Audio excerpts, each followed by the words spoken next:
여기는 노신고리에서 도보로 10분 정도 걸리는 심원이라고 하는데요.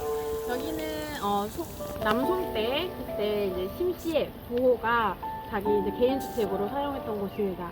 원래 면적 같은 경우에는 80무, 그러니까 1무당 666제곱미터니까 상상하시면 아마 어마어마한 규모라고 생각하실 수 있습니다. 지금은 동쪽 모퉁이만 이렇게 남아있는 상태인데요.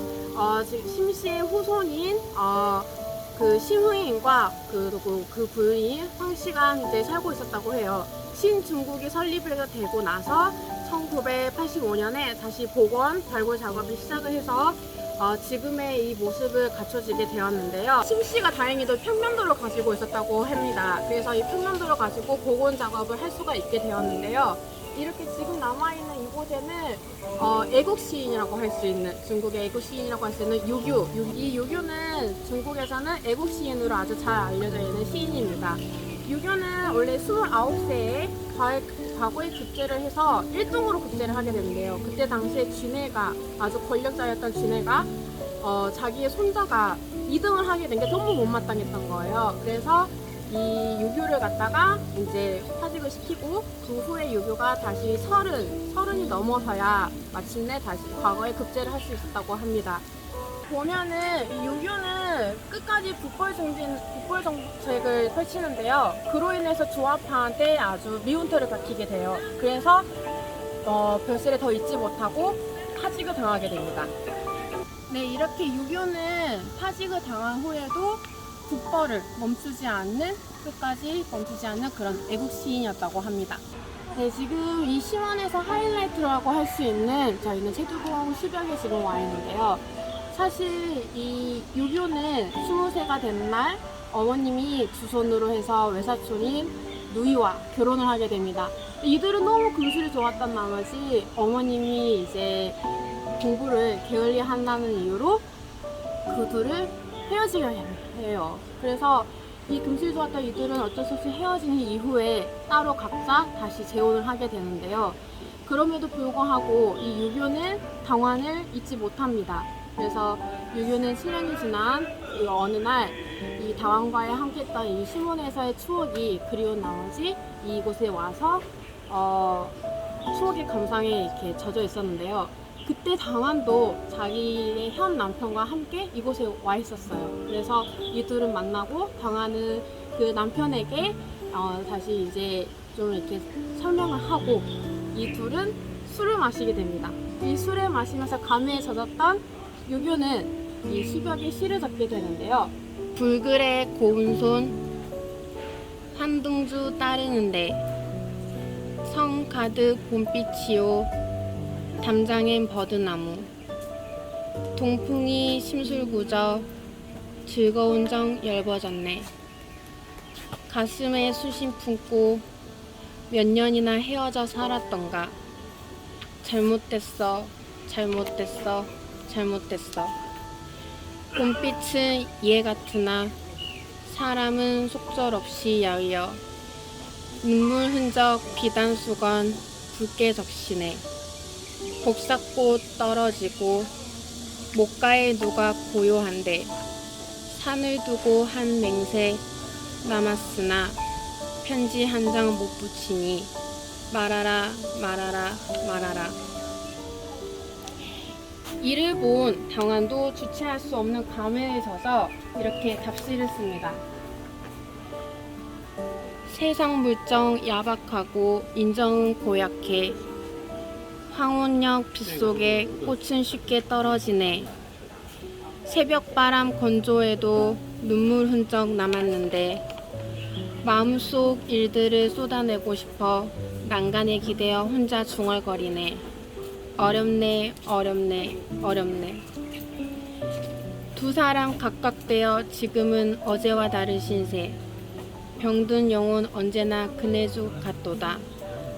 호각소리 싸느라고 밤은 새려 하는데 사람이 찾아올까봐 눈물을 삼키고 기쁨으로 단장하네. 속임수야 속임수야 속임수야. 이렇게 답시를 짓고 난 후 당원은 4년이 되어 바로 세상과 이별을 하게 되었는데요. 이로 인해서 유교와 당원은 자신을 만날 수 없는 이별을 하게 되었습니다. 지금 제가 와 있는 곳은 고학헌이라는 곳인데요. 이거는 유교를 기념하고자 만든 정자입니다. 근데 이 이름 보시면은 고학헌 뭔가 외로워 보이시죠? 보면은 고고한 학 그거는 유교를 상징하는 이제 그런 느낌을 주는 거고요. 근데 그때 당시에 주화파의 반대에 외로움 싸움을 했던 이 유교를 기념하고자 이름을 고학헌이라고 지었다고 합니다.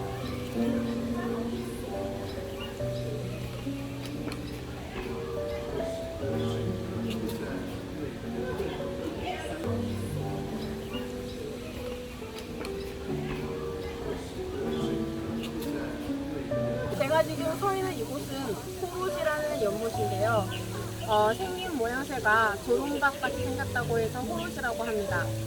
40년이 지난 75세가 된 이 유교는 그날까지도 당원을 잊지 못했는데요. 당원을 생각하면서 시만 해도 아주 그 가지수가 많다고 합니다. 이 심원에서 당원을 그리워하던 이 유교는 심원 이수를 짓게 되었는데요. 성위에 석양 비껴 나팔소리 구슬픈데 심원은 더 이상 옛날 모습 아니로다. 가슴 아픈 다리 아래 봄 물결 푸른데 일찍이 놀란 기러기 그림자 비추었지. 꿈 깨어지고 향기 사라진 지 40여 년에 심원의 버들도 늙어 버들개지 안 날리네. 이 몸도 머지않아 회계산의 흙 되련만 아직도 옛 자취 찾아 눈물 흘린다. 지금 제 뒤로 보이는 이곳은 안풍당이라는 곳인데요. 지금 현대 서예가들이 유교가 쓴 시 작품들을 서예로 쓴 글들이 전시되어 있다고 합니다. 이 안에 들어가 보시면 이 유교가 임종 때 아들에게 쓴 이 시아라는 시를 마오쩌둥 글씨체로 쓴 작품이 있다고 합니다.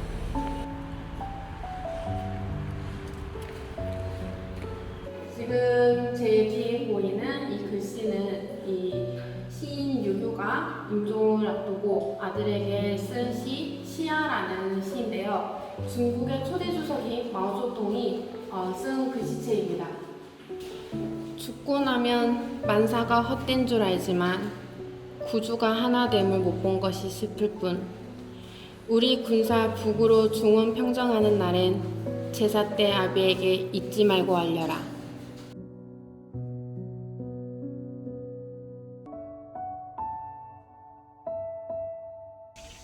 깊은 밤에 누워서 비바람 소리 듣노라니 꿈속에선 철마 타고 어느 강을 달리네. 11월 4일 풍우대자 외딴 마을에 누웠어도 자신을 슬퍼 않고 여전히 나라 위해 윤대 지킬 생각하네.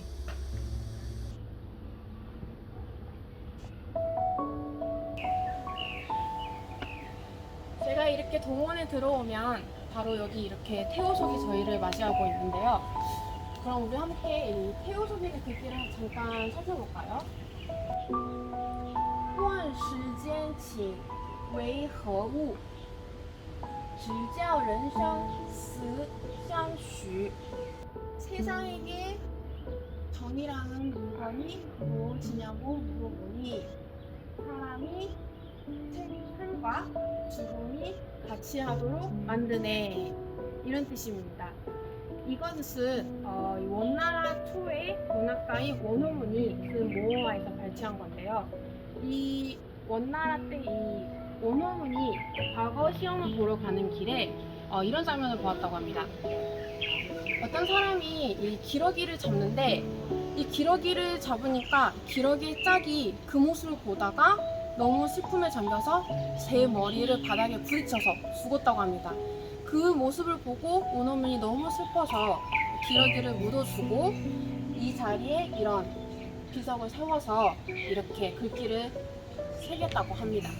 제가 방금 이 설명드린 이 글귀는 어쩌면 이 유교와 당원의 사랑을 좀 더 대변해주는 그런 마음이 담긴 글귀가 아닌가 싶습니다.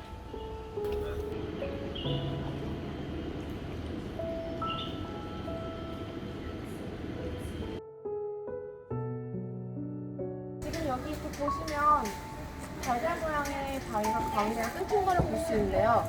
이 위에 단군 그대로 한자를 그대로 지려가 가면은 구름이 끊겼다라고 해석을 할 수가 있는데요.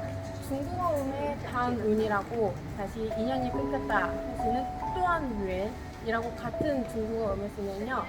이 의미가 인연이 끊겼다라고 다시 해석을 할 수 있습니다. 어쩌면 이 유교와 당원의 끊어진 인연을 상징하는 성금이라고도 할 수 있습니다. 비록 당원과 유교는 2년간의 짧은 결혼 생활로 어쩔 수 없는 헤어짐을 보았지만 이렇듯 심원에 오신 이런 관광객들 그리고 이렇게 염원을 담아 이런 글귀를 담은 분들은 그런 아픈 사랑 하지 않고 모두 행복했으면